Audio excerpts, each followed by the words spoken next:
নাই সারা ফোন করে তো ধর্মনগর এটা 6টা এবারে সব বড় নিতে নন্দু এটাতেই আছে বাচ্চা অ্যাকসেপ্ট।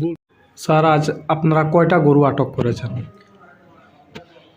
স্পেসিফিক একটা ইনফরমেশনের ভিত্তিতে আমাদের থানার সাব ইন্সপেক্টর দেবব্রত শীল এবং পঙ্কজ বর্মন দুজনের নেতৃত্বে একটা রেড হয়েছে গোলদারপুর ইসবপুর এলাকাতে।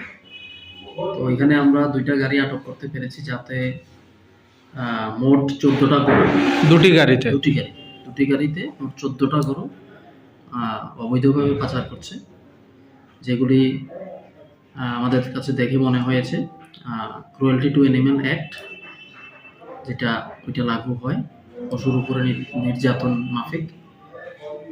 এখানে ওই সময়ে উপস্থিত ছিলেন খবর পেয়ে রাষ্ট্রীয় হিন্দু সংগঠনের শ্যামল সরকার এবং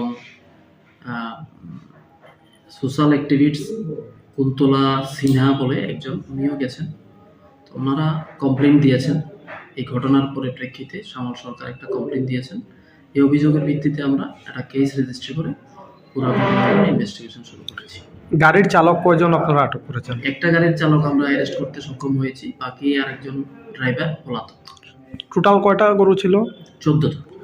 তো কি মনে হচ্ছে প্রাথমিকভাবে আপনাদের কি পাচার করার উদ্দেশ্যে নিয়ে যাচ্ছিল না কোন? এটা ইনভেস্টিগেশনে আমরা বলতে পারবো কোন কোন কোন জায়গা থেকে আনছে এবং কোথায় ডেস্টিনেশন, আদৌ ওইদিকে যাওয়ার কথা কিনা, এগুলি আমরা ইনভেস্টিগেশন করে ফেলবো। ঠিক আছে স্যার।